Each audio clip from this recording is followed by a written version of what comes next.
Supernatural. For example, if I said to you, not in my face here. Way too many microphones here for me. You know what it is? It's just different cameras, different channels, Got it. but everyone's just trying to do their own thing. So, but again, just to kind of preface it, I'm not here to convince you. I'm not here for a gotcha moment. All right. If you got me, it's cool. Yeah. I appreciate that. But again, mate, my thing it transcends all this. Okay. It's the whole reason that I'm here, which is I genuinely believe in God. I believe that the Prophet Muhammad, peace be upon him, is the final messenger. I will present to you my definition of God and see what you think. All right. And I'll give you adequate time, and it'll be more of a conversation rather than me speaking at you. Sure. And I hope you kind of enjoy this, and you learn something from it, and I learn something from it as well. Yeah. So, Michael, what I was saying is, when it comes to the Antichrist, we believe that he can come and he will claim to be God, and he will be able to show things that might be able to fulfill your criteria. And however, some people are even of the opinion that hologram technology has reached such a level that, I mean, some people are saying that even, although it's being regarded as conspiracy, but some people are saying that certain things have actually been hologram events. And that's up to them to kind of discuss and debate that. So what I would argue, and what I would say is, before I even get to that, here's the Islamic stance. Here's my stance of God, and let me know what you think about this, and I'd love for you to challenge it, yeah? All right. So as a Muslim, I believe there's a four-pronged kind of criteria of God. The one. Okay. Yeah. The independent, does not beget nor is he begotten. All right. And there's none like him. Okay. Yeah. So when you look at the Creator, as a Muslim, that's our definition of God. What do you think about what I've just said so far? That's perfectly fine if that's what God is. I'm not opposed to that being the truth. Okay. In terms of criteria of God, what about if somebody said God is a tree?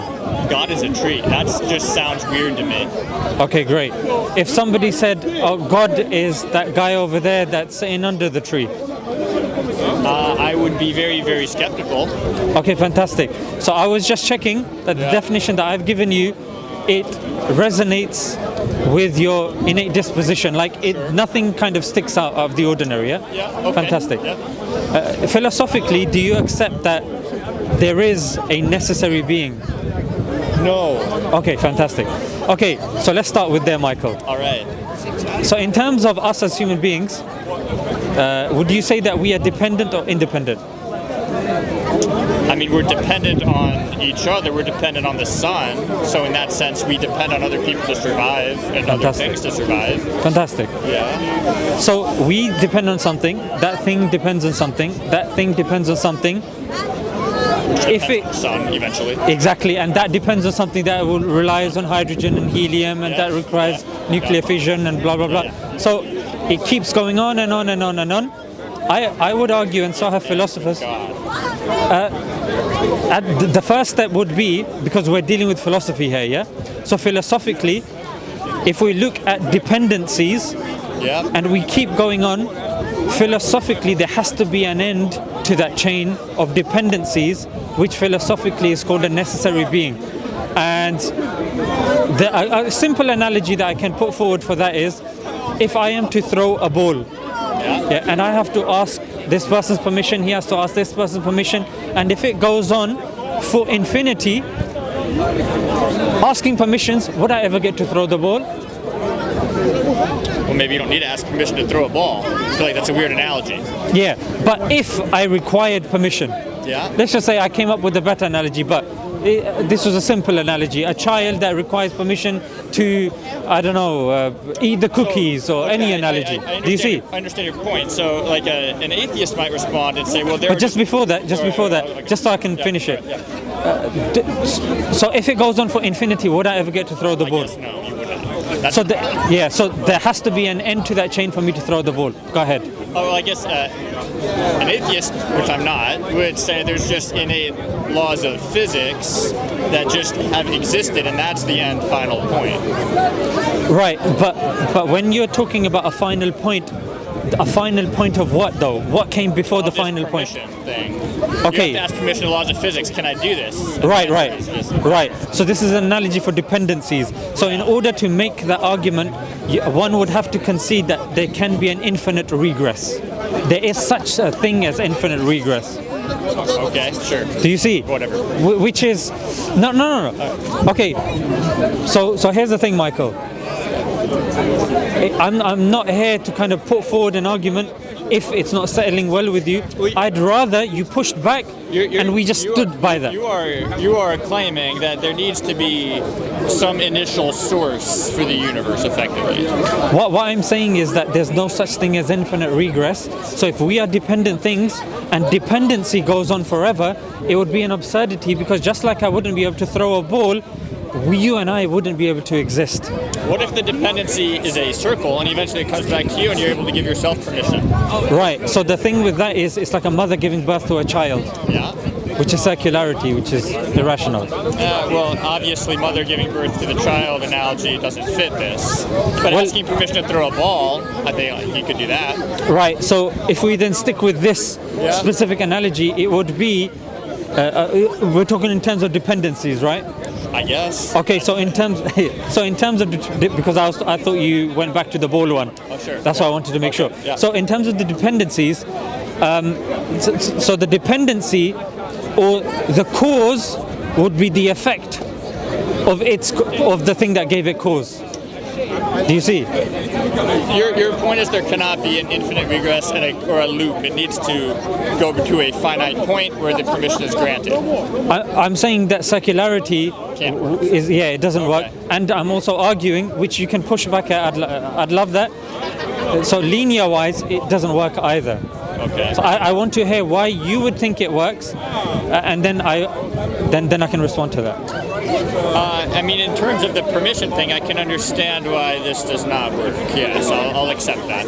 Yeah. So think of it similarly in terms of dependencies as well. Sure. If everything depended on something that depended on something that depended on something. Forever. Yeah, do you see? Yeah. For us being here, it's something had to start it. Yeah. Which in philosophy they call the necessary existence. Sure. Yeah, which is something accepted by Aristotle, Leibniz, Kant, and the likes.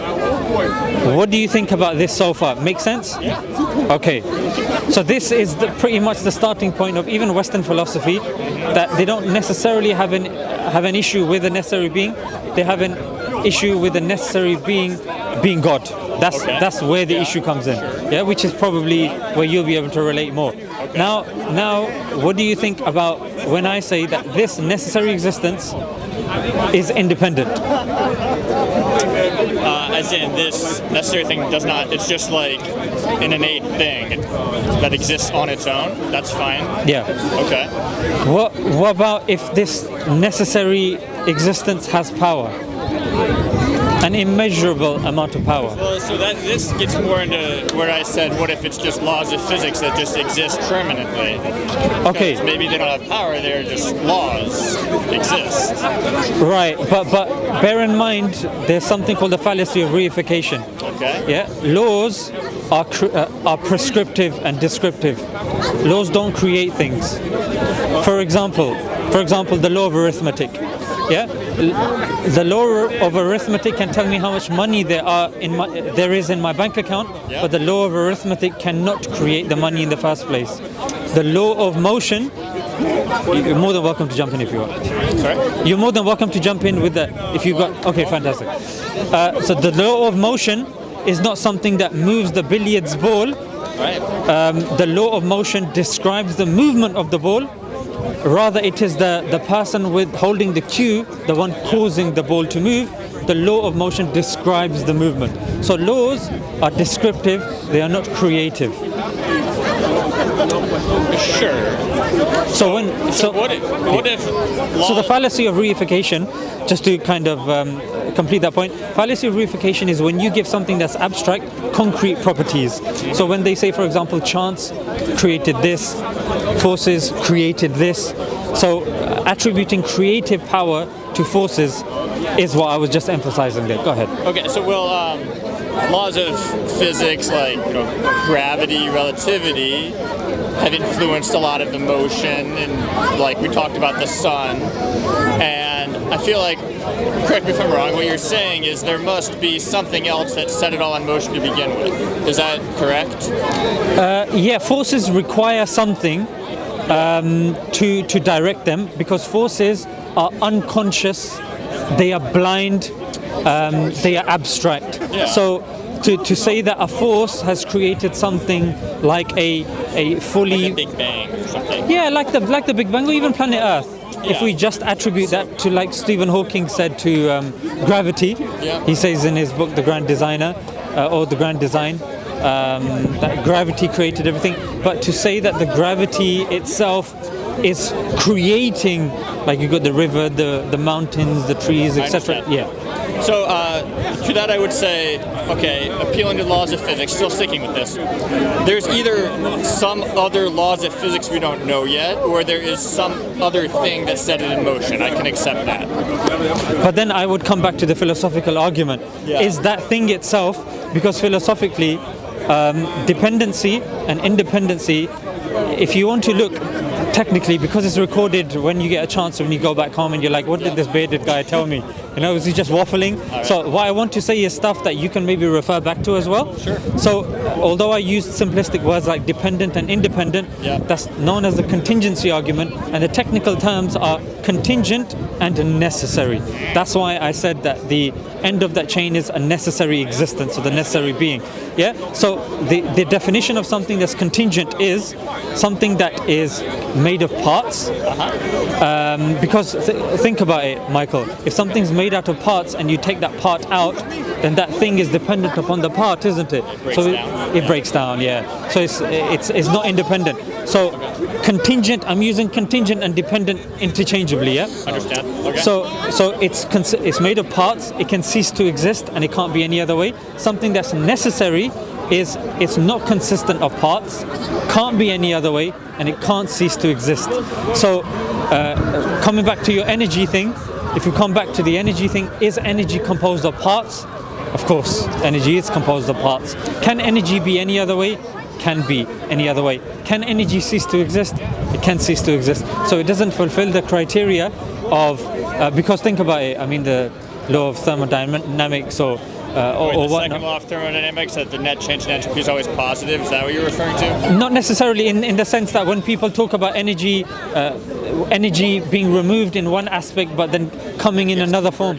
Yeah, it's converted, but that again is within the paradigm of the world as we know it, since the Big Bang, the time and space, etc., etc. Sure. So, with pertaining to that, if we look at the definition of necessity, not being composed of parts, can't be any other way, and cannot cease to exist, it cannot be energy. And when we're looking at independent, energy isn't necessarily independent, it's reliant upon something else as well, isn't it? Yes. So coming back to the power thing, power by definition, you get from that which you come from. Yeah? So if something creates something, that thing relies on it for power. That's the nature of power. So if we then go in this infinite regress, would it make sense to you, with what I've said, that this necessary existence also makes sense for it to have power as well? Sure. It has power. Okay, so it has power, it has independence. Yeah. Would you say it has intelligence? Maybe. Okay, now I would make the argument for intelligence, yeah? Okay. And then let me know if that's convincing to you, because the DNA. Our DNA. Our DNA. All right. Or DNA even in general as well, of living beings. Are your hands cold? I have poor blood circulation. I'm fine. Okay, you're more than welcome to. Take your, no, I'll listen to your talk. Okay, but if you need gloves, just ask me. You can use. Okay, because I want you to be comfortable. Thank you. I'm listening. That's fine. So the last thing, intelligence. So DNA has a great deal of information. Yeah. Now the argument would be, where has this information come from? An analogy that I would like to use for this would be a dictionary. Yeah, a dictionary has a great deal of information. Can you give me an example of something that has a great deal of information that has come from something non-intelligent? Great deal of information from something non-intelligent. Which is what we're claiming of our DNA. That's the link. Well, I can think of smart aleck answers of some dumb people saying things, but no. I'm speaking to Michael though. No. Okay, so bearing that in mind, Michael, I would argue that considering the amount of information that's present in our DNA, and this is biology from like A-level, adenine, thymine, guanine, and ATGC, the DNA sequences and all that sort of stuff, and then how that's used to make genes, makes chromosomes. So this is something that I was looking into as well, because I thought if I come across somebody like Michael and I have to tell them that, look, I have to prove to them that this necessary existence has intelligence, what would I say to Michael? And one of the things that was an example, but one of the things I would say is objective and mathematical. You're economist, yeah? A little bit. Okay, so a bit of maths. So mathematically and objectively, there are things of design in creation, and I would argue, and hopefully you would agree as well, that when a person sees design, that points towards an intelligence. Typically, yeah. So when you look at, say, the Fibonacci sequence, the golden ratio, the golden spiral, even symmetry in nature, like the butterflies, and even when you take like the golden spiral and the golden ratio, we see this in sunflower seeds. We use this. We see them in like leaves on stems as well.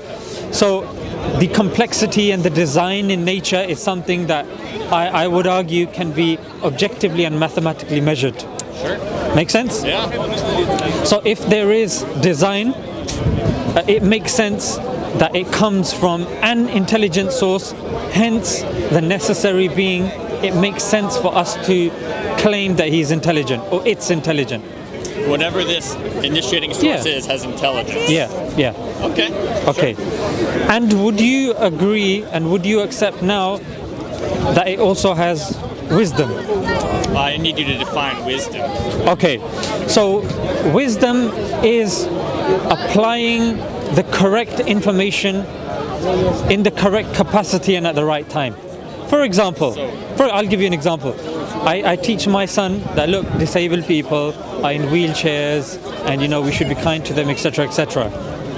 And my son, he sees a person in a wheelchair and then he goes, hey, you're disabled. I'm like, God damn it. Insensitive. Yeah, it's not wise. It's not a wise statement to make. So I would say to him, but he's like, but Dad, so he's got intelligence, he's absorbed the information, but what he's doing with that is he's not being wise because he's not applying the intelligence in the right place. So it's like decision making. Decision making. So the question is, this intelligent initial source, is there like wise decision making? Yeah, so I'm saying design of the application of the intelligence. Very good, yeah. Is that the idea? Yeah. I'm going to say it does not necessarily need to be that way. Okay.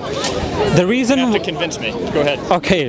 So if we look at, for example, the intricate way in which the ecosystem is on this planet, when we look at I'm having to go back to A-level biology now.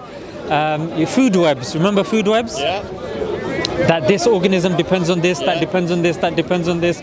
So that shows that these organisms being dependent, and then when you take one organism out of the ecosystem, then the other one grows and then it becomes chaos. So in other words, things have been put in their right places. For example, our hair would grow, our eyebrows would not grow, otherwise we'd have to go to the barbers, it would be really annoying if our brain was on our hands, if our heart was on our backside, we wouldn't be able to sit down. So the way things have been proportioned, the things like Einstein said, the fact that this world is even comprehensible raises questions as to the one that's brought it into existence. I'm kind of adding a bit of detail to Einstein. I'm not saying he's saying all of this. Einstein's clear statement was the fact that we can even comprehend this world is you know, something worth thinking about. Yeah. You were going to say something?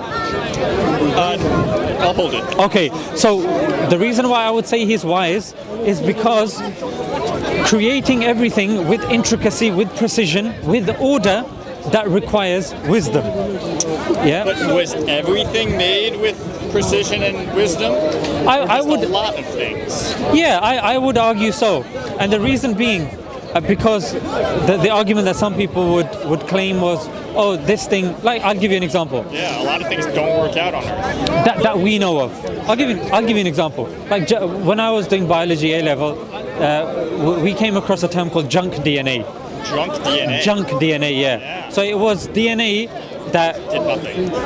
well, we said it didn't do anything, but now the more we know about genetics, we've discovered that actually switches on and off genes, and they've now retracted that term as well of junk DNA. The appendix, that was seen as something stupid. Actually do something. Exactly. So it's argument from ignorance, and because we're limited beings, what we do is we base anything that we come across in science based on induction. So induction is based on our limited observation, which is constantly subjected to change. So we can't necessarily say that, oh, because we don't know what X thing does, therefore it doesn't. Therefore, there's no wisdom behind it. Okay, so I would say, in order to be intelligent, wisdom follows, because just being intelligent without wisdom is pretty pointless. right, but it's not impossible. Can you give me? It's not impossible. Like, but suppose there's some all-knowing, all-powerful God who just does random stuff. How do we know he didn't just say, oh, like, let's make Earth and let's design the human body in this wonderful way without the heart on the hands or whatever you said, and design this all wonderfully, and then I'm just going to go do random stuff elsewhere just because I can. Like, there's a big universe out there with ostensibly nothing. So I'm going to answer what an Oxford professor answered once. So when this question was somewhat posed to him, he said 3 points. He said the fact that there is uniformity. There were 3 things he said: uniformity, regularity, and stability.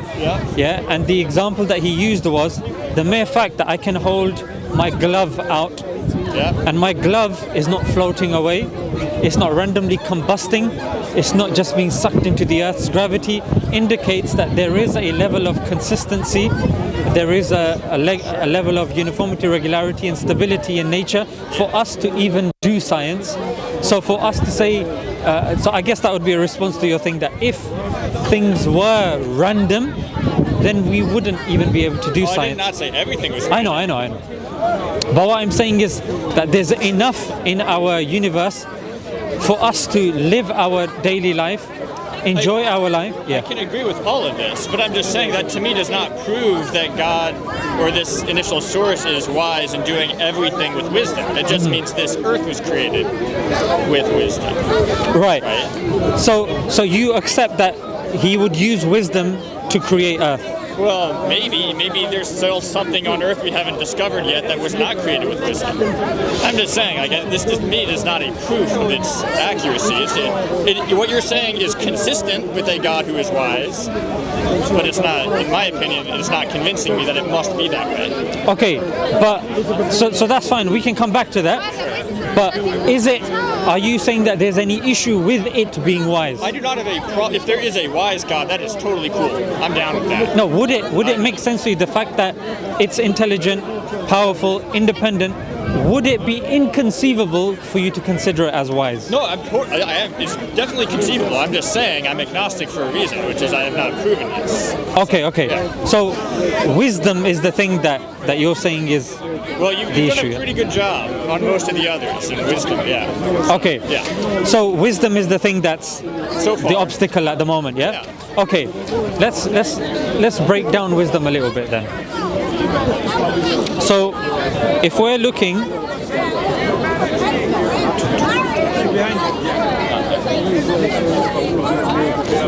do you want to ask if she's okay, because she's your mother? I don't want to keep her in the cold. Yeah? Let me know Are you okay? Yeah. Because I said, are you okay? Yeah. When you guys need to leave, just let us know. I don't want to hold you. We're good, right? All right. Okay, fantastic. Because if my mum was here, you know what I mean? Seeing you reminds me of my own mum.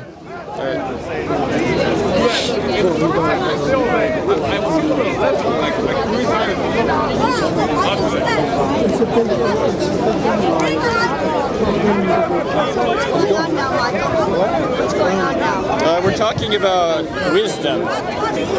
So we believe we've talked about there being humans dependent on each other, that if there is some God, that God is independent, is intelligent. Did I miss one? Yeah, so independent, powerful. Powerful. Did we talk about powerful? Power. Oh, we did talk about. Did we say all powerful or just powerful? Just power. Just power. Immeasurable. He has immeasurable power. Yeah. Independent, power, intelligent, and we're on wisdom now. So wisdom would be putting things in their right place. Sure. Yeah. So I think when we look at the way design is, just look at the human body. Yeah, we got the human body. Yeah. Inside it are organs. Yeah. Inside the organs we have tissues.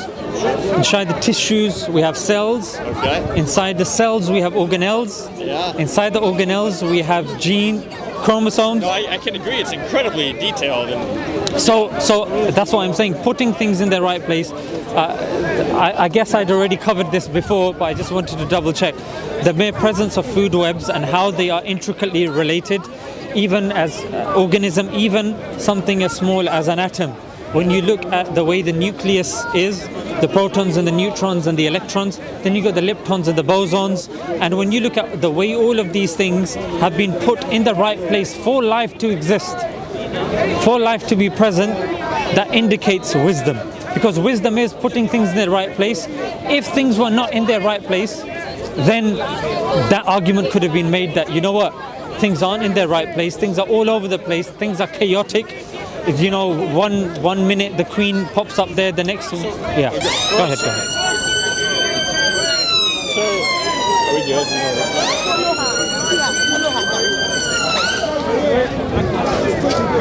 Sorry, guys. We'll let this pass, then I'll respond. Yeah, that's fine.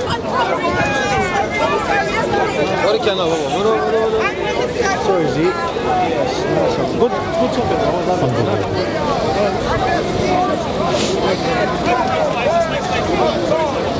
Have you guys been Winter Wonderland? I've heard mixed reviews about It's it. at the top of my list. Yeah?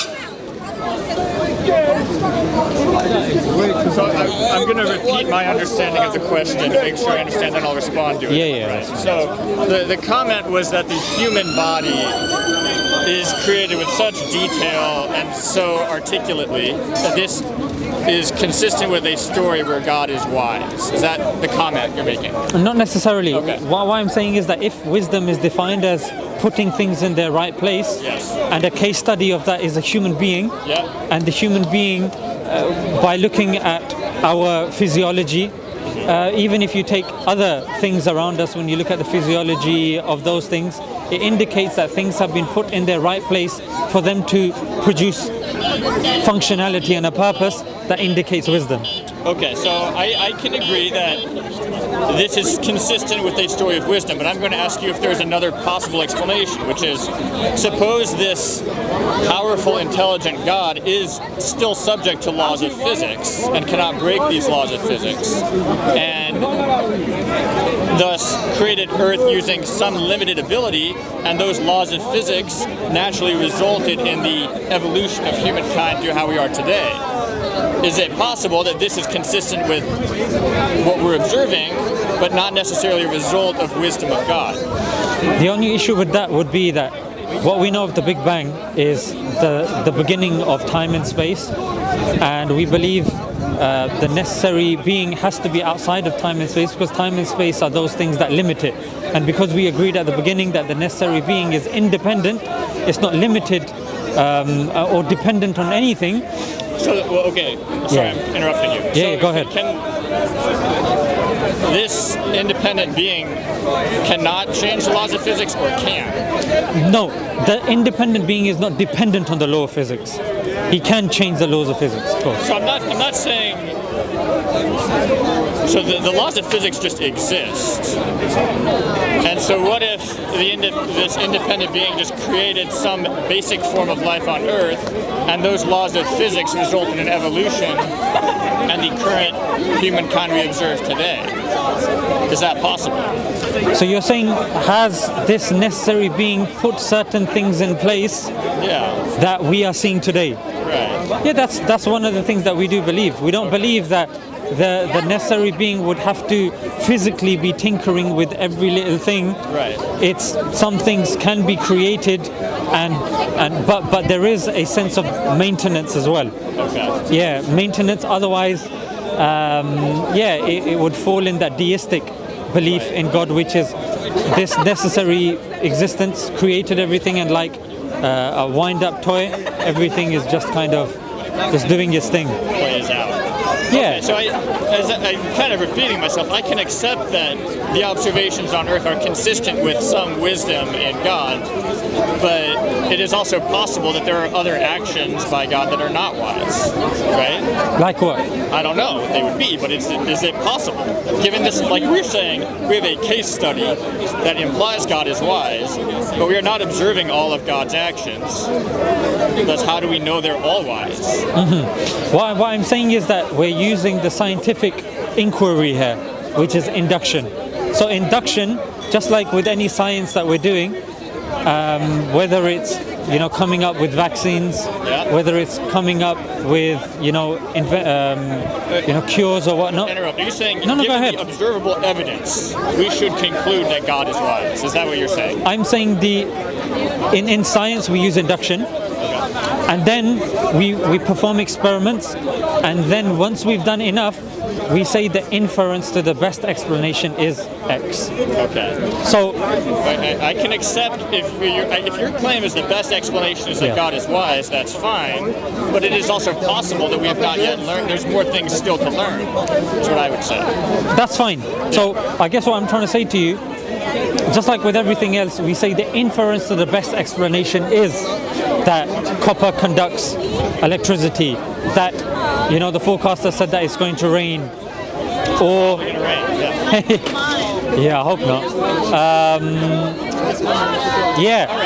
So the inference to the best explanation, was this, but then I would also appeal to my original point, which was that if we believe that this necessary being is intelligent, is powerful, it has will, wisdom, then I would argue, but again we don't have to stick on this point. I would argue that everything that has now resulted from this necessary being is a result of wisdom. Now, just because we don't understand it, or we have a certain expectation of it. I'll give you an example. Somebody may look at a knife and say that's not a wise invention at all, completely and utterly unwise. But somebody else that forages for berries in the forest, or even my mum who wants to peel an apple for me, she would understand and appreciate the use. So again, that could be subject to a person's understanding.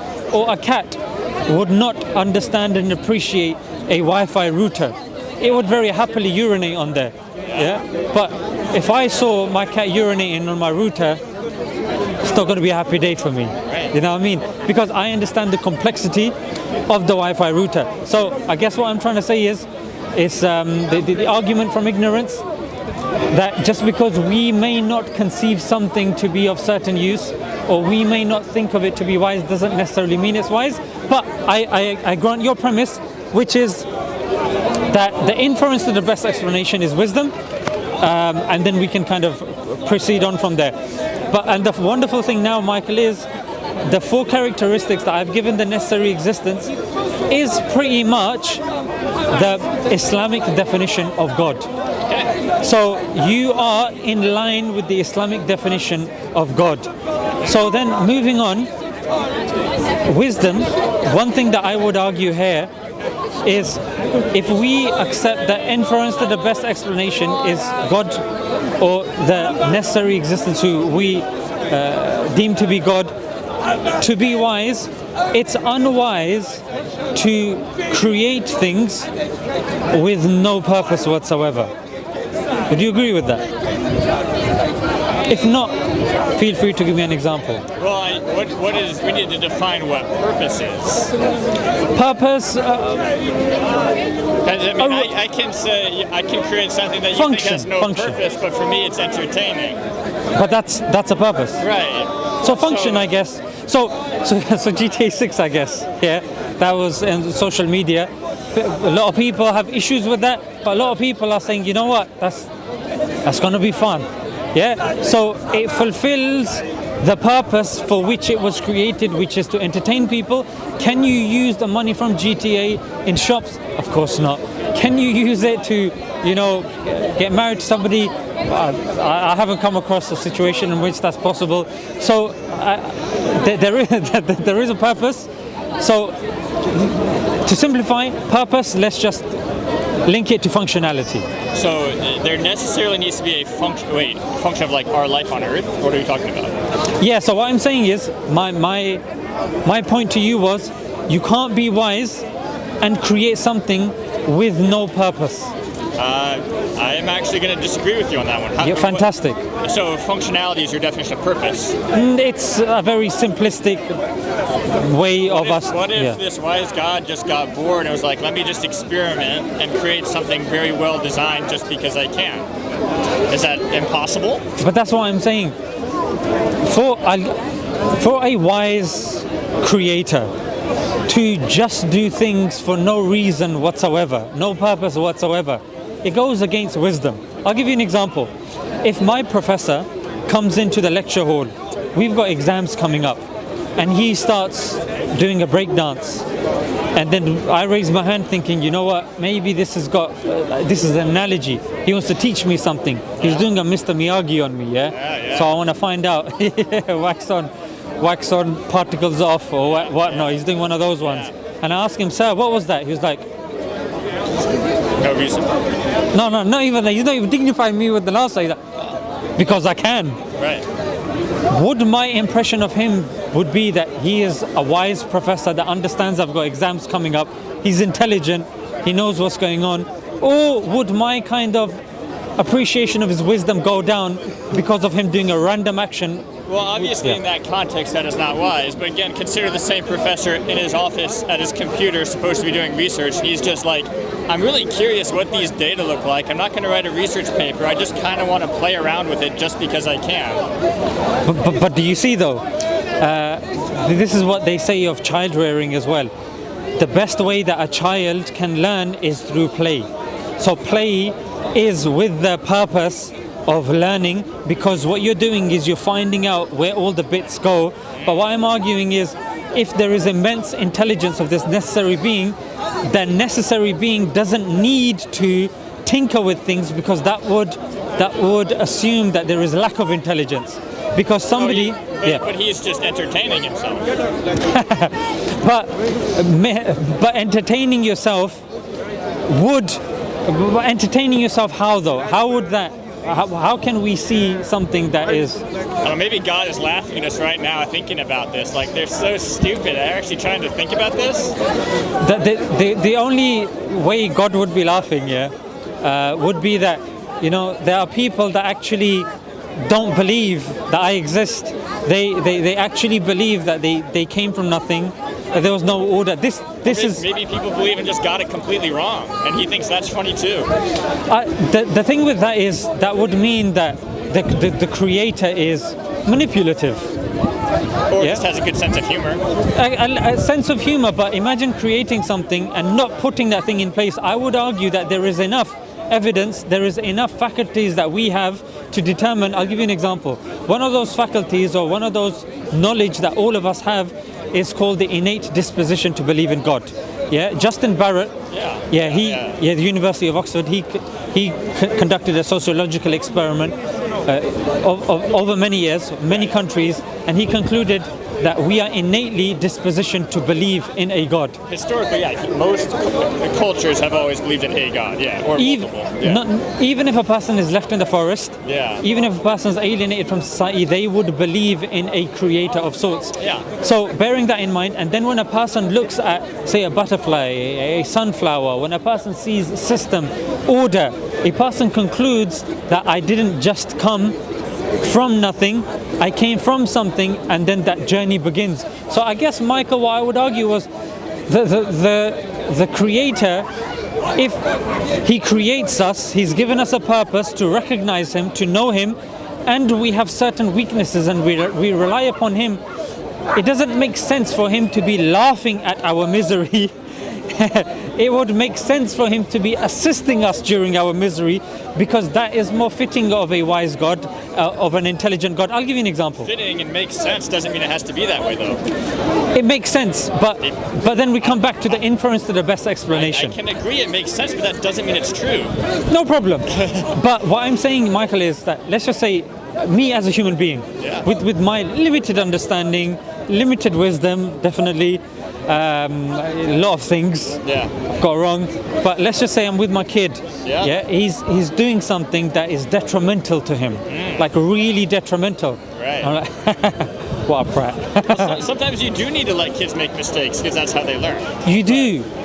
But to a limit. Right. And if you're seeing how these guys just, I mean, not getting overly political here. Now you're talking about God being good. So now you got into that whole intelligent, powerful good. But here's going to be the difference here with the stance that you're used to with regards to Christianity. We don't believe he's all good. Oh, he's not all good. No. Oh. We don't say all good, because we believe God has other characteristics as well. All good would imply that that's it. Doesn't it make sense that God would be good? No. It would make sense for God to be good, for God to be wise, for God to be loving, but to only say that this one characteristic encompasses him, that's false. Because in order to be just, sometimes like you said, you have to let somebody make a mistake. You have to let a child cry. But then a person would say that is not a good mother. But she is a good mother, but that woman or that mother, or that mother is, she's loving. She's being just. She's being merciful, etc., etc. Are we backlit? Yeah. That's fantastic, isn't it? Right, was that bad? It was too bright. Okay. So in that sense, It's fine. You can see face now. It's fine. Yeah. So I guess what I'm trying to say is that if you look at the inference to the best explanation, and you're like, what best suits the situation? I agree with you.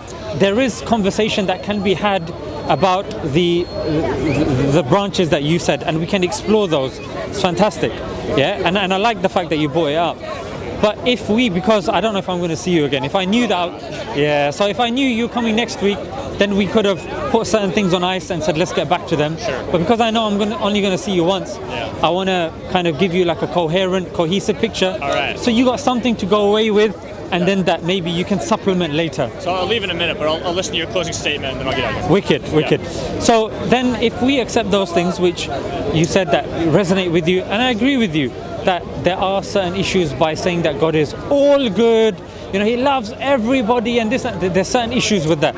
But even before we get into that, we have accepted in this conversation there has to be a necessary existence. It has certain characteristics. Those characteristics or qualities are that which Muslims believe that to be of God. Then my argument would have been that it's not befitting of a wise God to create human beings and just leave us. It would necessitate, or it would suit God to communicate and build that bridge of us. Merry Christmas! Thank you. So for us, for that bridge of knowledge, of us to gain that knowledge from God on how to live an effective life, because although the argument that you probably would have given, because I'm on ×2 mode now, would be that There are certain things that we can intuit, and I would agree with you. But not everything can be intuited, and that's why there is in morality there is such a disjunct, such disagreement. I mean, you look at, for example, the Israel-Palestine issue that's going on. Even the arguments pertaining abortion, even the arguments pertaining LGBT. These are moral arguments, and there is no moral consensus.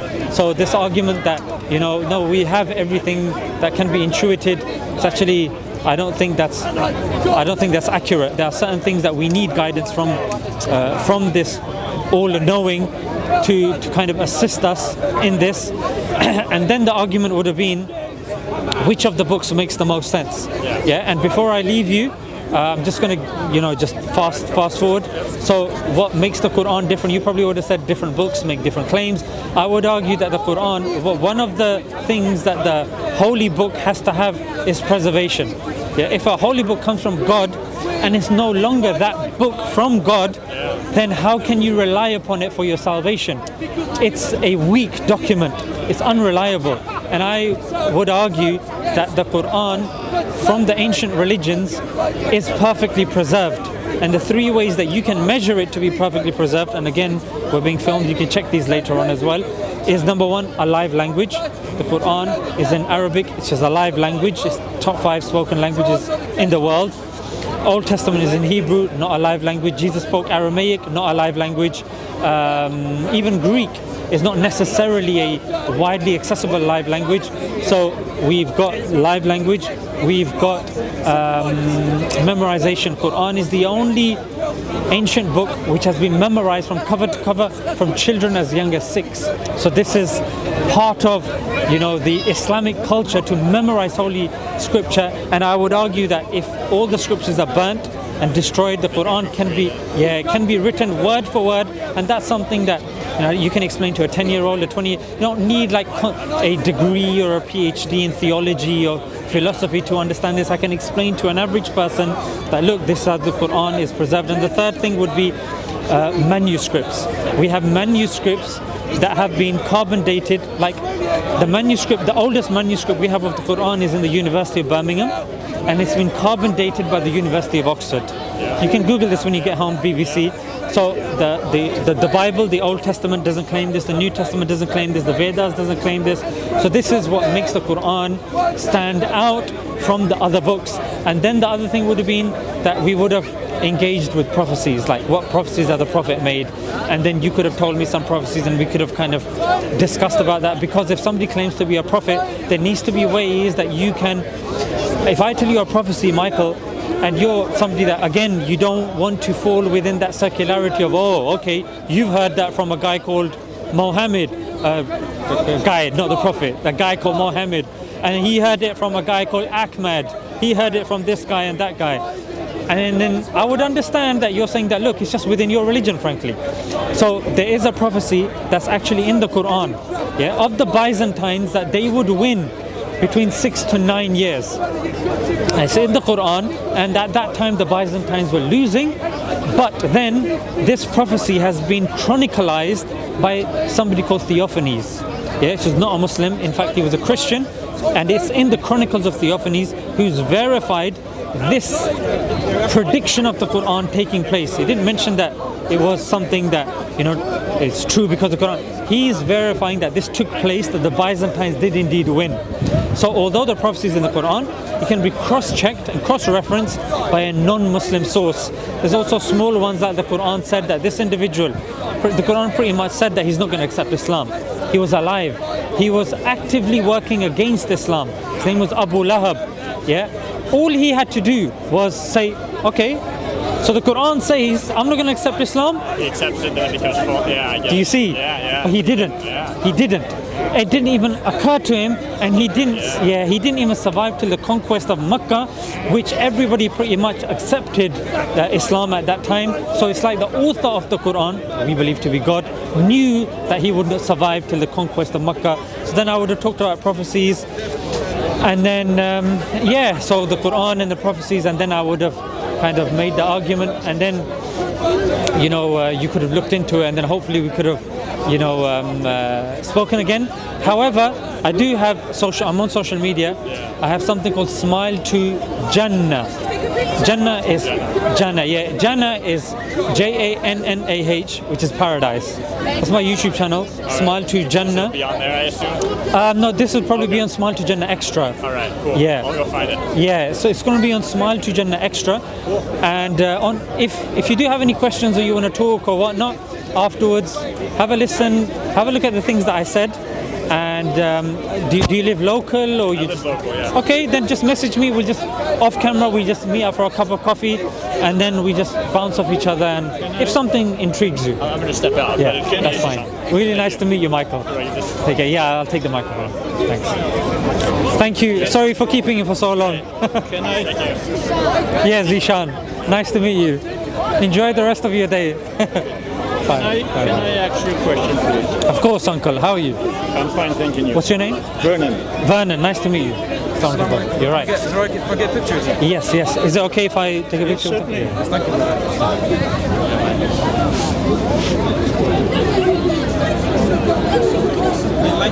Jazakallah, bro. Thank you. Well, yeah. Thank you. Vernon, are you Muslim? No, I'm Okay. not religious. Okay, thank you for being so patient, because you probably had some stuff that you probably maybe disagreed with, but thank you for being patient. Well, And I haven't disagreed with anything. okay, fantastic. What I find extraordinary about some of the things you're saying, it makes me want to ask you a question.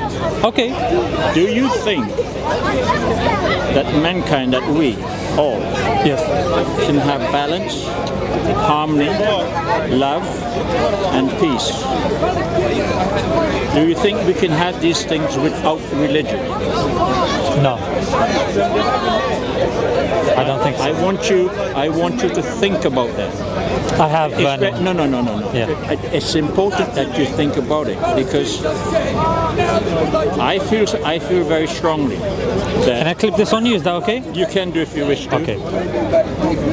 Go ahead. I feel strongly that if man is to take the life of another man, I think that man is doomed to eternity. I don't think that man can progress or evolve as an intelligent being. So for that reason, I believe that mankind would be much better off without religion, because in every religion, and everyone that God has ever spoken to, or said that God has spoken to them, they have committed all sorts of atrocities against mankind. And I find it extraordinary that I don't have an education, and that's the truth, see? But I rely on what little intelligence that God gave me when I was created. I rely on that. And I sincerely believe that there is no way. We look at religion. Religion to me is like a tree, and then they create and the branches is all other forms of religion that's created around that tree. And every single one of these religions, if you challenge them, they accuse you of wrong interpretation of my interpretation, but they can never get in the pulpit and speak the truth, because if you have to speak the truth, you have to speak about the atrocity of the God and those who follow that God. Now you may not commit an offense, a violent offense against someone else. Nevertheless, you are literally trying to convert others to people who has done so, and I don't really understand that. You said your name's Vernon, yeah? Yes. I haven't had that name in a long time, Vernon.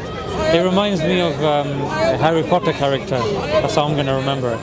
Okay, so Vernon, I appreciate your concern, and it's definitely a concern that you're not the only one that's raised this, the problem of evil. Yeah. Do you believe in God? No, I know there is a God. I don't believe in it. There is a distinct difference between believing and knowing. as we are indoctrinated and conditioned, we find ourselves locked into systems of belief. But what is a belief? It has no foundation because it changes. Take your religion, for example. There's a gentleman who had an experience in a cave. From that experience, a book was written. Bad. Out of that book that was written, there's another 1,000 books that's written of the same thing, with little difference inside of it. So one cannot really actually tell which one is the correct book. It's the same as Christianity, and I think Christianity. Do you believe that the books are that there's only minor differences in the books? Well, you have minor differences, but you should not have minor differences. My idea of like the Quran compared to the Vedas, compared to the Old Testament. Do you believe that all the books have minor differences or major differences? Major differences. Yeah, I agree, because they have major differences, but they should not have major differences. If you have the Word of God, yes, then every book should have exactly the same thing. I agree with you. If it comes from the Word of God. I agree with you. And if we don't find that, then it means that there is a mind. There's a mind somewhere that is distorting everything and conditioning us. Because when I came here about 20 years ago,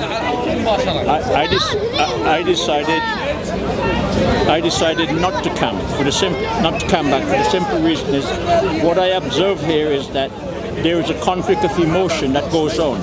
You have Christian on one side, Islam on another side, and they're having this ridiculous argument about who is right and who is wrong and who is the real God and who is the wrong God. It's so crazy, I don't understand it. But Vernon, bear one thing in mind as well. Just because there's difference of opinion, that doesn't mean. I'll give you an example. If somebody says, it's very crude examples, I don't want to insult your intelligence, but just for a simple one for our audience. If somebody says 1 + 1 is 2, someone says 1 + 1 is a carrot, someone says 1 + 1 is a triangle. Now, just because there are various opinions, that doesn't now mean that because there's varying opinions that the question is wrong, that there isn't one answer, that we can't sit down and we can't find out the answer. Yes, I agree with you. There is a decorum that we need that needs to be had. For example, if we just turn our attention towards there are certain shouting matches that take place. There are certain people that get physical with each other. There are certain people that get very aggressive with each other. I will actually join hands with you, and we would go to the other side of the park to speak and engage with those people that genuinely are interested. Like you saw the conversation that I had with Michael, a very, honourable, respectable discussion. You saw I was very open as well. Anything that he said, we were having that discussion. We were trying to reach an agreement and consensus using something that is benchmark, like logic, reasoning, something that we agree with at the beginning. Somebody else might agree on a different criteria, but I think that's what it is. But why should there be a different type criteria? That's different. That's the thing that fascinates me. I agree with you. I think the criteria needs to be one. It's very confusing. Yeah. You understand? And because of that, we have violence and we have emotional arrogance and all the likes of that because of all these variations. On one subject, one man, one prophet, or a few prophets, or whatever it may be, and yet you have all these different conflicts of emotion going on over it. There are about 2,000 religions on the planet, and there's only one that is the true religion. That's the one you belong to, or the one I belong to, or the one that he belongs to. And we take what they tell us and we believe it, we accept it as our truth, and then we want to defend it. Here's the thing with that. You have something which I don't know what it is, but you have the ability to understand and to search, to seek the truth or understanding or whatever it is. I have an understanding of life based solely on experiences, and I happen to know that God is unconditional love. Unconditional love cannot judge. It's impossible. If it decides to judge, it becomes unbalanced. That is to say, it must love Hitler exactly the same way as it loves a saint. He cannot make a choice of one and not the other. And that's what this God that we are talking about every day, that's what he did. The first murder that occurred on this planet, with Cain and Abel, that it was that God that caused that to happen. Do you believe we have free will? Oh yes. So We have free will, but we are also conditioned. We are also indoctrinated and to be servile towards whoever it is that's indoctrinating us. So the first person to commit the murder, who is he indoctrinated by? Very simple. I was going to make that example. You have two kids. You love both of them. So both of them give you a present. One give you a lamb as a sacrifice. One give you a branch, a twig. What would you do as a father? You would love them both. But no, he decided to love the one that gave him the lamb more. The other one becomes jealous. The other one, and this we see this on our planet today. If you do that to children, the one that you ignore will always go back, and he can suffer and become very violent as he grow up because he's lacking in love. So the other one wanted God love. So he thought, if I kill him, God will then have no choice but to love me. Yeah, you've made some. It's simplified, Yeah. I know, but it's what is read. I read that. Yeah, you've made some fantastic points. There's a number of them, so I was just trying to remember them so I can answer them one by one. When you say that there is religion, but people hijack that religion, then what you're saying is that, you know what? Put that to the side and just go with humanity. Go with the things that we have in common. Go with the common things. I would say that it's human beings in general. The mere fact that we have free will means we have choice. Now, when you say we are conditioned and we are forced, I would argue the opposite. Despite being a Christian country, the majority of this country, the adherents are actually atheists. Even when you go to other countries, like even countries in which religion is very staunch, you'll still see the kind of leaning towards Western ideals, Western principles, dressing in a certain way, watching certain movies. So I would argue that yes, the danger is certain kind of ideologies, but I would turn your attention somewhere else and say that the ideologies are actually the isms and schisms, and the most dangerous one that we're seeing is actually liberalism. Liberalism, which is actually telling us to worship the soul and worship ourselves, the individual. And why is this right? Why is this wrong? There is no right and wrong. It's whatever you feel. That's right and wrong. So when Can you just stop there? Sure. Because that's very unusual coming from a religious person. You are correct. There is no right and there is no wrong. And that can be, you can use an analogy as to say that in order for me to know a thing, I must first know its opposite. So if I'm to know good, then what you regard as evil or wrong is important, because without that I would not be knowing what is good. It's like what is hot. How would I know what's hot if cold does not exist? How would I know what's short if tall did not exist? So you can use that analogy as well. But what I... Pardon? Yeah.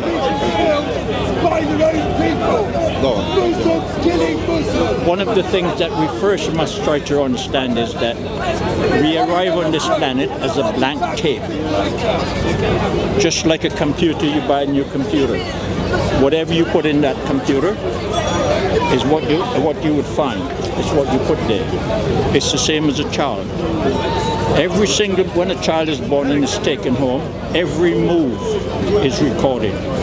Every smile is recorded. Every word you say is recorded. Everything, the child takes it in just like that. If it speaks a language different from English, the child would end up doing the same thing. So whatever is put into that child's mind, brain, is what that child becomes. So do you believe there's no right and wrong? No. You don't believe it? No. Because we need, if we are to know what is right, then we must know the opposite of right. Where do we get that from? The knowledge of right and wrong? Well, the knowledge of right and wrong is an indoctrination. It starts with this God, the God that people on this planet believe in. That's where it all starts. He tells you, he comes here because he accuses us of being sinners. We don't believe that, though. Well, I'm just saying, in the Christian thing. And he decided that he's going to kill us left, right and center, genocidal against us, to get rid of sinners. But he must have failed because we're more sinners today than we ever been before. So that's a failure. So if I take the Christian reality, once you have that idea, once you read that, then you throw it in the gutter. I made that decision when I was 12. No, when I was 12, I contemplated it. And when I was 14, I made that decision. And I made it because I went to a cousin of mine who was 4 years older. And I told him that I've always been, as a child, I was an observer. So I listened to everything. No sentence was mentioned in my community unless the word God was in it. So I decided that I didn't want to have anything to do with this God. But I was terrified because I didn't know what he would do to me. But I went to see my cousin and I was explaining it to him. And during this explanation, I'm talking to him. I asked him a question and he said, one does not question the word of God. Well, I will never support anything that if I can't question it. These are experiences that you've had.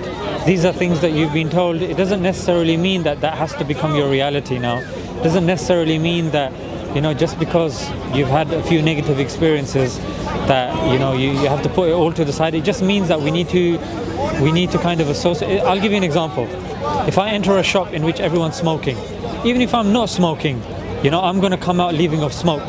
Yeah, so that is correct. Yeah, so I agree with you in the sense that we are a product of our environment, but I also want to put forward as well that now with the world being a global village and books at our disposal, analyses at our disposal, the social media, the internet, that we can search up any book ever written, access libraries, access knowledge. So I don't think that case now that is that indoctrination, that we have to be stuck with that indoctrination. I think there's enough knowledge available to us for us to make up our own minds, and that's literally what we're doing here. I'll give you an example. Like, if it was, I'm not saying you accused me of this, because I think you saw me favorably, that's why you approached me. Here, I would rather have a conversation with somebody, present my questions to them, present my view to them, and have them challenge it. Because the Quran does the same thing, Vernon. The Quran says, produce your proofs if you are truthful. Prophet, peace be upon him, said, asking good questions is part of your knowledge. Yeah? Asking good questions, is half of your knowledge. And the Quran again invites us, if you don't know, ask those who do know. And because you mentioned quite a few things, and they were very good points, and they are points that a lot of people have issues with, which is that certain people have hijacked religion for their own nefarious causes and reasons. And I can give you case studies of that. After they invaded Iraq, Saddam's army, they were the Baathists, they had hijacked the religion, and that's how ISIS came about. It was a hijacked version to promote its own political ideology, because Karen Armstrong then gave a few examples of people that were in ISIS's custody, and they were saying that when we asked for the Quran, they had no Quran. When it was Salah time, they were not praying, so they were not religious-minded people. You might say, okay, that's one religious example. I'll give you a secular example. Stalin, Joseph Stalin, of the Marxist-Lenin ideology. He actually suppressed, and scientists during his era were oppressed. They were oppressed. You had some, weird. You mean in the people? You meant the people? Yeah. So amongst his constituency, the people that he was ruling over, he wanted certain scientific principles to be put forward, even though they had very little evidence, like Lysenkoism. Amongst others, even his knowledge of evolution, it was a distorted version that the rest of Europe didn't necessarily agree with. Lysenkoism, the rest of Europe and the rest of the countries didn't necessarily agree with. However, because he wanted to forward his political ideology, same I can say with Hitler as well, who was a practicing atheist rather than anything else, somebody that favored, Friedrich Nietzsche and evolution. But even the people that favor Nietzsche now, they say he and his party distorted Nietzsche's teachings. They distorted Darwin's evolution theory. So this, Vernon, is what I'm trying to tell you, that we as human beings have free will, and it's not going to change that human beings want power, they want control, and they want money. This is the base desires of human beings. So if something comes from God, then it has to be something that controls these things. If we say, look, let's just go to our own principles that we all agree with, I'm telling you, we can't even agree what is a man, what is a woman. These are the heads of Western liberals. You have people sitting in the shura councils of these universities, and I'm telling you, as somebody that I did a short course on LGBT at Oxford University, I'm telling you, what I saw in those sessions were very problematic. And I'm telling you, it's coming top down.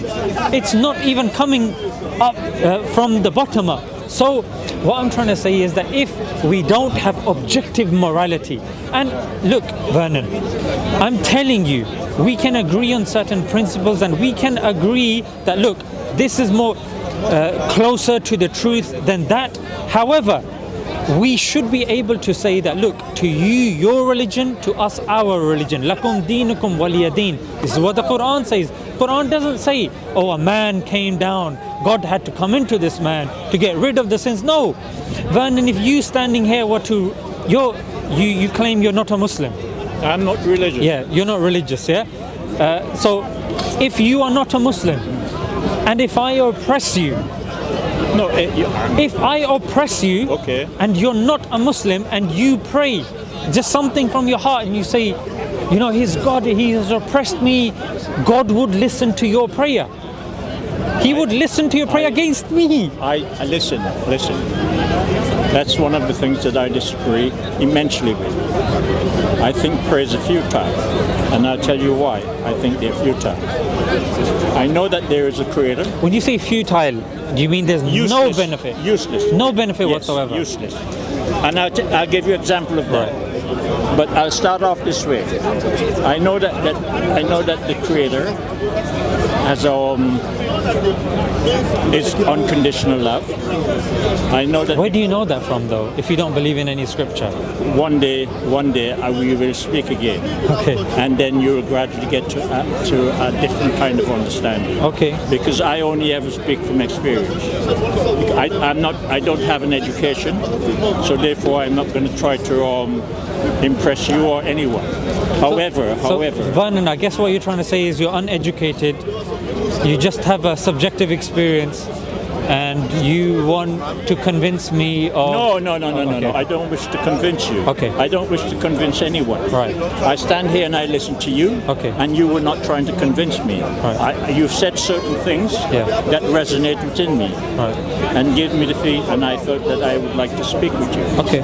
But the fact is that I am not religious, and that would create a kind of problem or conflict, because whatever I am saying, it's like if I'm challenging your religion, but I'm not challenging your religion. Vernon, look, my name is Ishan, yeah? Yeah. I come here as frequently as I can. Now that it's winter, maybe a bit less, but I'm on social media as well. If you watch my videos, you will realize I don't mind people challenging me. So in this conversation, I don't want you to feel that I'm going to get offended, or you can't say this, or you can't say that. I want you to be yourself. I want you to put your cards on the table so I can see what your cards are, and then we can, because I see you as a respectable elder of mine. I've just told you that I consider praise to be futile. Yes, I'll explain to you. Yes. I'll give you an example. Yes. In your religion, you pray, I don't know how many times a week, but quite a lot. Yes. That much I do know. Yes. I look at what happened in Iraq, yes, in Libya, Yeah. what happened in Gaza. Yeah. I look at these things, and although I'm not there, I know for a fact that everyone that walks on in those countries, they pray every single day, and then they get blown to pieces. No one answers their prayer, and there's a reason for that. And I'll tell you what the reason is.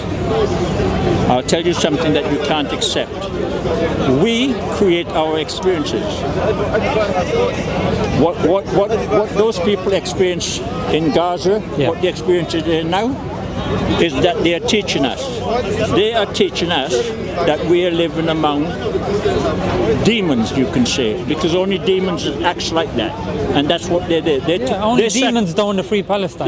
They're sacrificing their life so that we might have a better understanding of what is going on. That's how I see it. I think that God. I know that God created us. I know that we have a soul within us, which is qualitative part of the Creator, and I know that that soul allows us to know what is considered to be right and what is considered to be wrong. I know that every human being on this planet must participate or should participate in religion. I know that they should do things that is wrong, because when you do something is wrong, you have that feeling within you. Then you make a choice. Do I want to feel this bad again because of what I've done? And the choice is no, I don't. Vernon, you said that the prayers of the people that have been blown to bits, they were not accepted. What makes you think that? When I say they're not praying to be killed or to be harmed, they're praying, please God, let me live. Please God, don't let my children be hurt. Don't let my children die. But the children die and they're hurt. That's what I mean. So, but you see, I explained to you in the beginning. Yeah. I explained this to you in the beginning. Yeah. It's very important. For me, it's important. God does not interfere. He does not participate in our way of life. He remains unconditional love. And if he decided to choose this gentleman or that gentleman in preference to you, he becomes unbalanced. He's no longer unconditional love. That is why Jesus said that the Father judges no man. Because if he judge, he can no longer remain unconditional love. So would you say like a murderer is equal to, say, a brain surgeon? Well, no, I'm not saying yes, because everyone has a purpose. Everything on this planet is teaching us. So a murderer is as good as a brain surgeon? What would you learn from a murderer? What we learn from a murderer and what we learn from a brain surgeon are two different things, but the fact is we're learning anyway. I'm talking about their goodness though. Because you said God loves them, they're the same in the sight of God. Unconditionally. That they're both the same in the sight of God. Yes, because I don't think so. Well, imagine, think of it. If you are complete, I am, because if a murderer is the same as a brain surgeon, then that's big problems then. Well, because who created the murderer? It's not about who created it. Yes, God created both of them, gave them both free will. One chose to murder people, the other one chose to save people. Okay. It's a choice. Yes, of course it is, but nevertheless, both of them are teaching us something. They're teaching us something, but one is teaching us the wrong thing. Well, this is an academy. Down here, Earth is an academy. He can't be as good as the person saving people. No, we can't judge it that way. That's the problem. Is good. The fact remains is that this is an academy, and we are here to learn. So do you think there's something, like, if you can't judge, do you think there should be no one in the prisons? Well, I think I've given that a thought, and I thought to myself, prison is absolutely ridiculous, because you go to prison because you get punished for doing something wrong, and then after you die, you get punished by God again. So you're being punished twice. But they don't believe in God, the people putting them in prison. Oh, yeah, the people that put them in prison. Yeah, because it's a secular system, isn't it? Yeah, they don't believe in God. Well, it's a secular system, so their punishment is based upon a secular system, excluding of God. Well, they're in Europe anyway. My way of thinking is that I do not think that evil exists for the sake of punishment. Do you think the prison system should be abolished? No one should go to prison?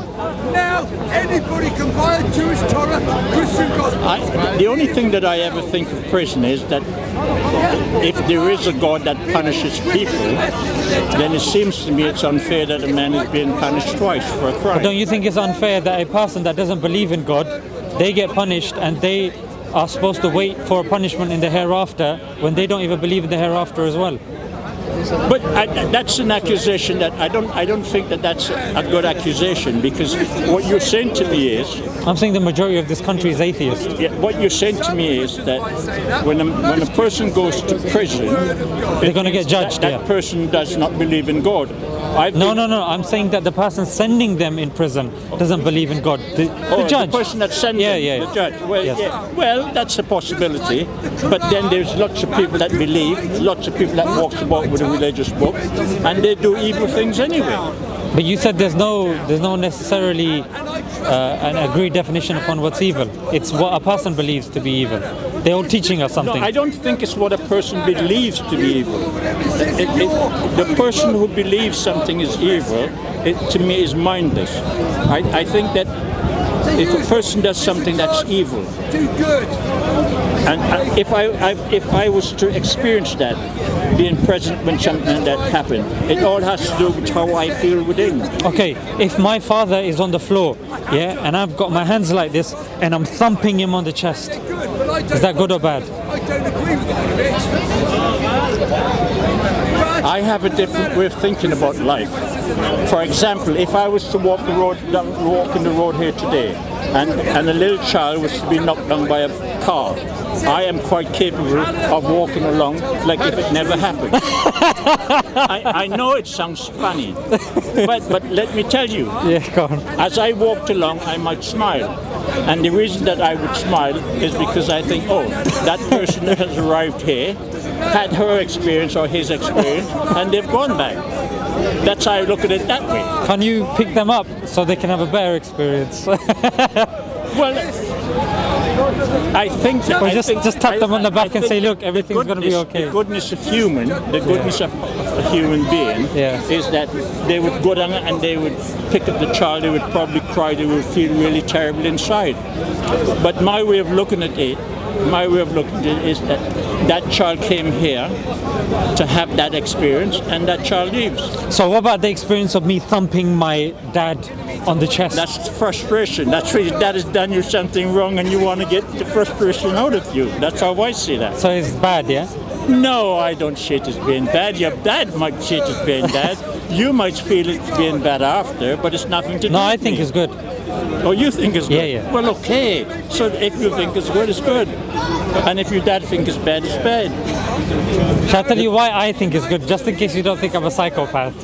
The reason why I said his chest and the reason why I did my hands like this, even though it's not technically the correct way, it was me performing CPR on him. Okay. Because I'm on the phone with the paramedics. They said, look, we're going to be there in 7 minutes. We want you to give him CPR until we get there, breathe in his mouth and thump him in the chest. And humans love to gossip, and they pass along and see that, and they think, what a horrible man. See? No, but you're going to think I'm a good man, though. Well, it wouldn't worry me. I mean, it depends on you. We all have this great ability within us to differentiate what is good and what is bad. And what is good is what makes us feel good inside. I mean, if I done something wrong... What about if, for me to, I don't want to use this word, but if I rape somebody, Yeah. and that makes me feel good, does that make it good? Well, if it makes you feel good, it's good for you. So it's good. I shouldn't be in prison for it. Well, whatever, but it's good for you. Yeah. It's not good for him. He might judge you as being horrible. But it doesn't matter about his Well, judgment. it doesn't matter, I agree. But I'm just saying, the fact remains is that you feel good, what you do, and that's it. Yeah. So what's wrong with that? So I shouldn't go to prison, should I? Well, I don't know what you should do from what you shouldn't do. No. I don't want. Okay, I don't want to go to prison. Why should they force me to go to prison? That's wrong. Well, it's wrong, and It's wrong going to prison. I don't know. That's the world we live in. We live in a society where That's messed up, if though. we do something wrong, then we judge by it. I mean, I lost my temper with someone once, and I Stab them. No, Why not? Why not, though? I have tried to do that once. Just a second. I was about 21 years of age, and I got into a thing with a bloke. Why did you stop, though? Why didn't you just... Well, that's something that you would have to be. I don't know if you'd be able to understand that, but I'm not here to do things like that. Why not, though? Well, If that person is causing you issues, Do you mind facing the light or like this way? like this? Yeah. Okay, all right. So if that person was causing you grief, getting rid of him would make you happy. Isn't it worth doing?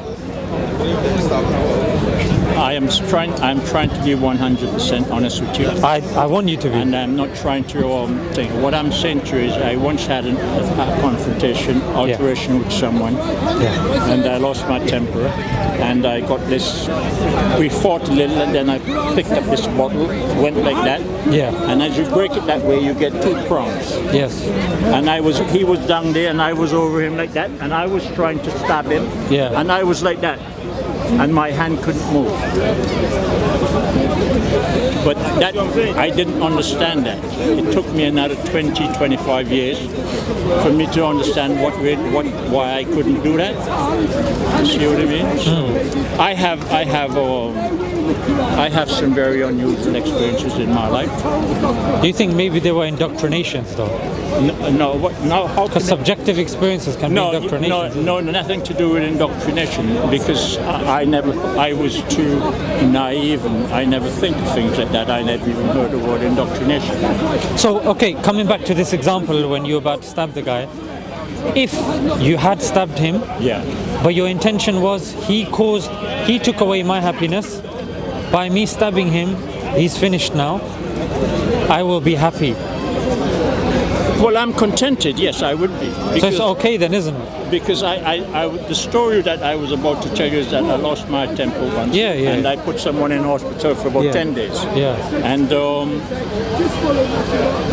police became involved. The person who was in hospital, he told the police he didn't know who did it. And the police arrested another 3 people who was present, and they said they didn't see anything. And in the end, the police locked them up in the cell, and then the police said to them, "You'll stay there until you remember or you see something." So they end up saying it was me. But my solicitor explained to me that all I have to do is play not guilty. Those people that were witnesses, what they say does not count because the police put them in a prison, into the cell to get that information out of them, so it doesn't count.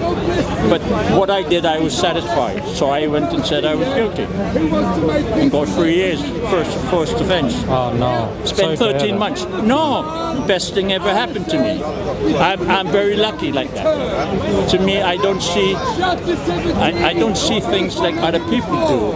I think going to prison might have been a disappointment, but I think every disappointment is for the better. And while I was there for those 14 months, I think I must have read about 10 books. That's the first time in my life I ever read a book. So Vernon, here, if I started giving you the right and giving you the left here, just because a thought came into me that would make me happy, would that be good? Would that be okay? It would be okay for you, but not for me. That's the difference. But it wouldn't matter what you think. What matters is my happiness, right? Yes. It's your happiness. It's your life. So it's okay then, isn't it? Well, to you it's okay. It might not be okay to everyone else. I don't care about everyone else, though. Well, it's okay for you. What's wrong with that? If it makes you feel good, it means you're wired differently.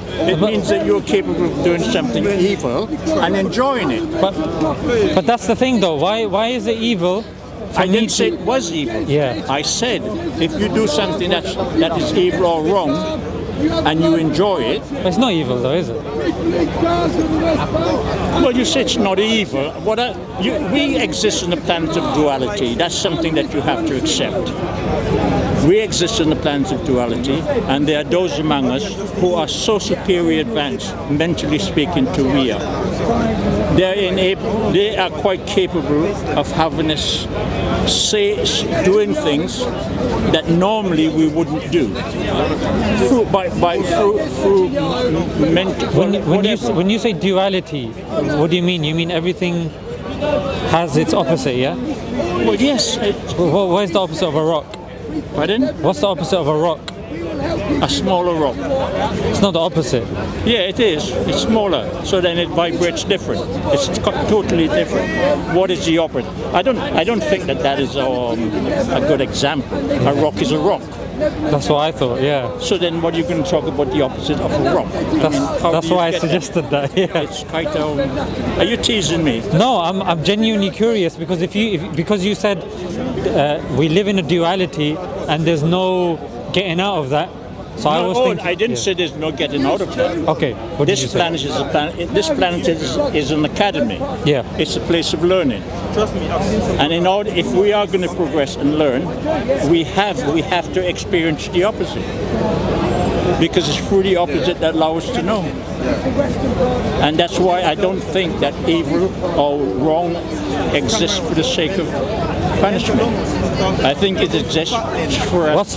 What's the opposite of skin? The opposite of skin. Yeah. Well, I don't know. What is it? I don't know. Yeah, I can't think of anything. Same with the rock. I can't. These are things because when you said duality, I was thinking, is everything in a duality? Duality, when I refer to duality, I'm referring to the perceptive mind, how we perceive things, and how we react to those things. What do you mean? Well, the way we perceive, what we perceive is right. Someone else might perceive that as wrong. So it's how we perceive things. What if someone perceives something as skin? What's the opposite of skin? I don't know. So how can they observe the opposite of skin? I don't know why you're speaking funny. You're speaking kind of weird. I don't understand. No. I guess. Look, when you say everything, the point that I'm trying to say is to say that everything exists in opposites and in a duality. I don't think that's a very strong principle. That's why I'm giving you some examples that challenge that. Why do you think you have religion? Why do you think you have religion? Because does religion exist to teach us to be moral? To make us see the difference between right and wrong, and to ask us to do what is right. Isn't that the reason for religion? I believe religion is for us to know God. Well, for us to know God, but how are you going to know God through religion? How can you know that? You can't say yeah. I know God. You can say I believe in God. Yeah. No, but you said you don't believe in God. You know God. That was a distinction. That is correct. Yeah. Because I have that experience. So I have the experience. Why you deny my experience? Well, my experiences don't come from the book. It does though. No, it doesn't. Because you referenced scripture, you referenced certain frustrations that you had, and the examples you gave were from the Christian faith. You may not believe in it, but you can't say you're not influenced by it. Well, let me explain to you so you have a better idea. If I said to you that I know something, okay, it means that it's an experience that is in alignment with what I experience. That is to say that I have an experience of this, and then you say something, and what you say relates to the experience that I have. So in that way it resonates, and that allows me to know that what you're saying is true, because my experience is true. There's certain issues with that.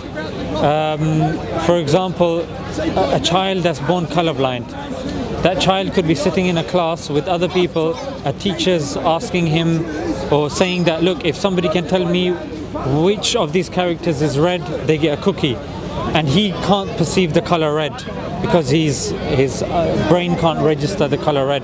But to him, red is grey. So if he's arguing with the teacher that it's grey, but he doesn't get the cookie, then he can't say, look, this is what the color red is. Because in order for you to say what the color red is objectively, it has to match with the experiences of other people. There has to be a collective here.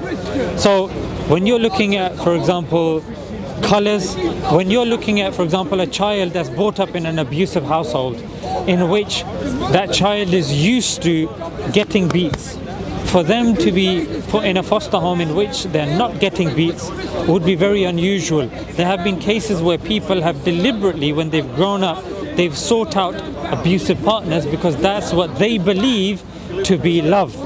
So if a person is given validation of their own subjective experience, Vernon, it's very problematic. You're going to really create disenfranchised, abused individuals that have had very troubled experiences. It's only through the collective experience that we can measure objectively, this is what's correct, this is what's wrong. But I would even argue, even through the collective experience, there are still flaws in that.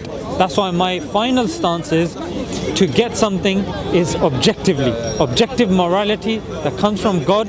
God tells us this is right, this is wrong, because as human beings, we will start debating about whether a child can be killed or not. We can be debating about if this person is a man or a woman. We can be debating if we can take something from a child, we can slap a child or not. All of these things will be something that will be up for debate till the end of times.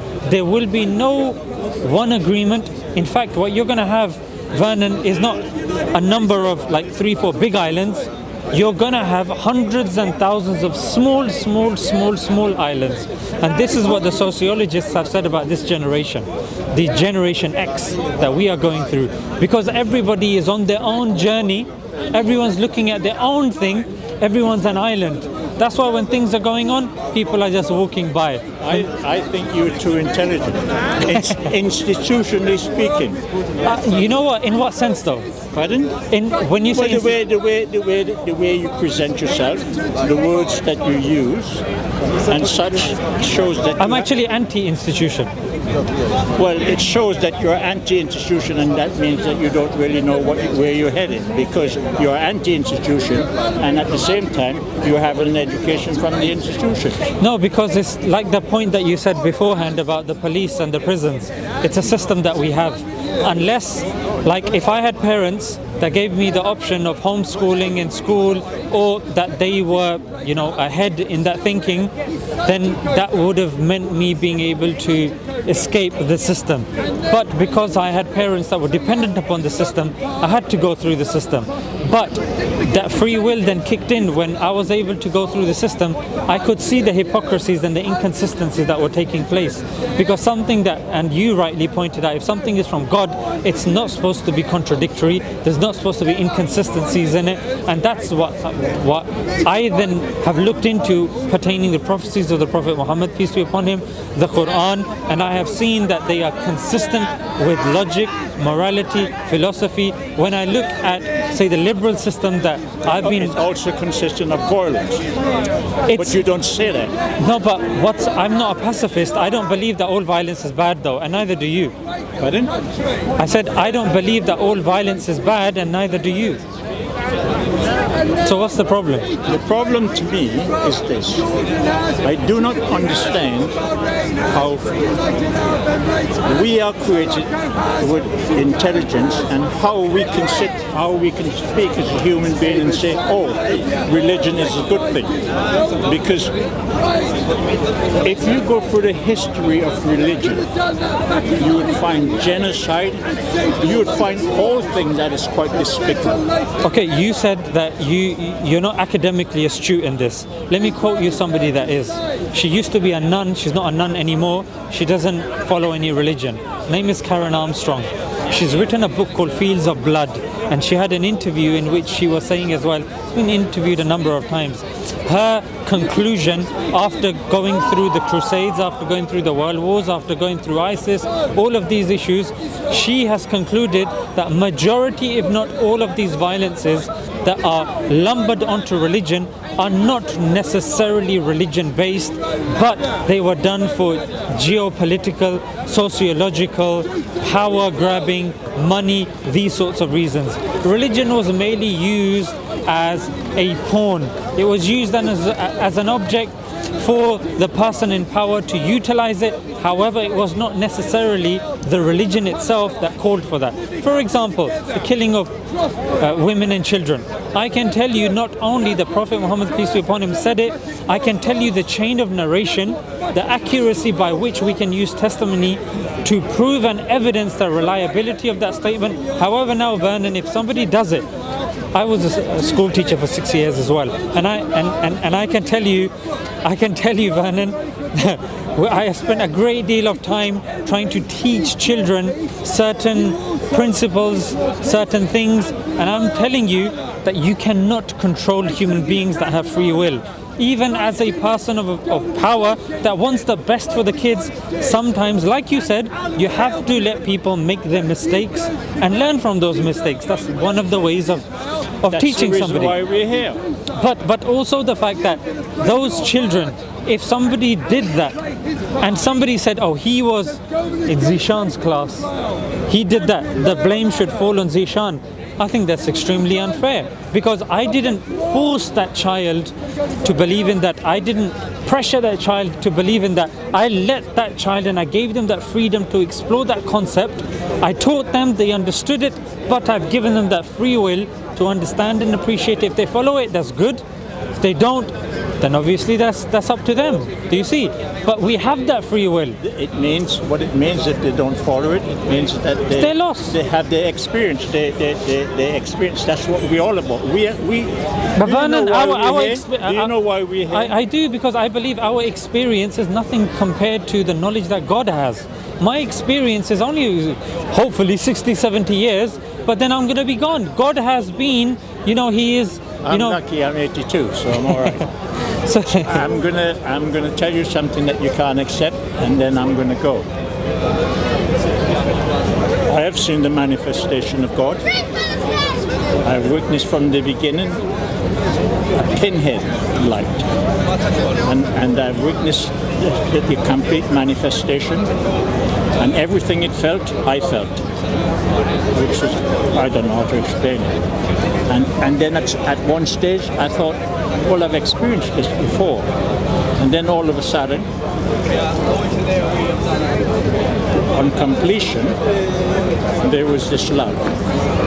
You can't, well, I don't know how I can talk about it now, but I used to cry and tremble. This love, the emotion was so powerful. And then what I discovered lately is, through my experiences, that when God created, His creation knew all there is to know, because we were a portion. The creation was a portion of God, so they knew all what God knew, and God understood that if all His creation knows what He knows, then they would be lacking in experience. So He decided then to create the opposite to who we were, to those that knows. So he created the opposite. The opposite is what you call demons, devil, Lucifer, whatever. Why do we seek knowledge then, if we know everything? Pardon? Why do we seek knowledge if we know everything? If we know everything, we'll be lacking in experience. No, but experience and knowledge are two different things. Well, he created so that he can have experience. He understood the importance of experience, and experience is to expand. Is to expand your. How do you know this? You're going to say through experience again, isn't it? Well, I have to take your word for it, isn't it? No, well, I have to take your word for it when you refer to your prophet. I take your word for it. No, but you shouldn't. I was not in the cave, so I don't know. No, but I was not in the cave. I don't know. What is written, I don't know if it's true or false. What I know in life is what I experience. That's all I know. But what you said about me is and my beliefs is I can evidence those using evidence. So what I'm asking you is, what's the evidence that God actually You wants can't that? use any evidence to convince me, because the evidence that you would use comes from a written book. Besides that, you can't say the things that you're saying. Not necessarily. I can give you other evidences. The only evidence you can give me is what you experience. No. I can give you philosophical evidence, rational evidence. I can give you testimony-based evidence. I can give you. Maybe I'm not a rational guy. Maybe I'm not a philosophical guy. Well, if you're not a rational guy, then that's going to obviously make the conversation more difficult, then, isn't it? Well, the more difficult it might be, the better. But you're rational enough to understand that it's cold today, you're wearing a jacket. You're rational enough to put your hands in your pocket. So if you're rational enough to follow those basic needs, you're rational enough to understand some of the rational I think things. those examples that you're giving are quite trivial, actually. I don't think the conversation we're having and those examples is completely way out of context. No, because if you say you're irrational, yeah, it was a figure of speech, because you were saying. I understand. I clearly know it's not the case, but what I'm saying is, and I'm merely showing you that. If you said that, let's just say I am irrational, then me telling you, for you to decide to put on a jacket, put your hands in your pocket, these are rational choices made, of course, by experience also, but it is a sign of an intelligent person that understands what's going on around him, is able to say, look, if P is Q, P then Q. If it is cold, I will put on a jacket. It is cold, therefore I will put on a jacket. That's logic. Yeah, that's logic, modus ponens, one-on-one. You want me to tell you something about logic? Go ahead. Creation is not logical. God is not logical. Nothing about God is logical. And nothing about creation is logical. And that's the problem that science have on this planet. You see, if they live to be another million years, they will never, ever be able to explain consciousness. How do you know that, though? Because I do. But that's not good enough. In order for you to know, in order for them to do that, what they would take 300 years for them to learn, they can learn that in 10 years. If they were to accept that there is a creator. But science can't accept that. They have everything about them starts from theories to logic. How do you prove that there's a creator? Well, I've seen it. You've seen the creator? Yes. Like in the flesh or in person? No, there's no flesh, no. Experience? I told you what I experienced. Right. I told you that I experienced a manifestation of it. When you say manifestation, break that down for me. Well, the manifestation is that Is it like in a dream? no. Well, that's the other thing, is that it's like in a dream, you say, that it appears that I was having some very unusual experiences. And then it appears that I was taken to a place. It was like a void. There was absolutely, completely darkness. But through this darkness, I'll get that. through this darkness, there was a pinhead of a light. And I saw that light slowly and gradually manifest until it becomes, when it was complete, it manifested into like a planet itself of pure light. But that was not important. It's what I was feeling, that everything it felt I was feeling, what was thing. And then at the end of it, it allowed me to know what it was. An explosion of love, that being a human being and what we experience on planet Earth is completely different. It's so powerful that your body trembles, and you can cry if you try to speak about it. At that time, I couldn't speak about it. If I did, tears would come in my eyes. But it never said a word, and that's a good thing, because Jesus said, "No man has ever seen God, and no man has ever heard His voice or seen His shape." And that to me is a good. You believe in Jesus, yeah? I don't believe in Jesus. I knew that there was Jesus, and I knew that there was John, and I knew that the negative force do not like them, because if you were to meditate, and you were to create Jesus, How can you prove Jesus existed? well, I'm explaining to you. Okay, Through meditation. that's subjective though. Well, when I first came here, there were two little sprites. I've seen one of them here today. And they were telling me about subjective and objective. Yeah. And then they make an issue of it because I didn't know what the hell they were talking about. I mean, I know it's sad. I was 50-something, 60-something years of age, but... It's sad that they didn't explain it to you. If you asked them, they should have no, I explained it didn't want to to you. explain it to me because they had an attitude problem. I see. It wasn't like egotistic. Right. You see what I mean? And there again, but the ego is a good thing because the ego allows us to know that we are creators. Because we're not created with an ego, but we create the ego mindlessly through information that we receive. You see? So, and that's how they acted. And there was another one there, chap that used to stand there, and I tried to have a conversation with him. Yeah. And he said to me he had a PhD in Islam and I'm not qualified to speak with him. So I said, okay. That's not very nice. Well, it doesn't matter, is it? Yeah. That's how he felt about it. Yeah. Right, anyway, so you come back up here again next Sunday? Yeah. Hopefully, yeah. But it was nice speaking to you. Same to me. Yeah. I enjoyed it. Yeah. It was interesting. And take care as well. Have a nice Christmas. Yeah, I'm just gonna take these microphones off you. Oh. Yeah. Why do you have microphones in me? I don't know about these two. Somebody put them onto you. I know this one. This is our one. Take care, all the best. Thank you. Bye. These are yours, yeah? Yes,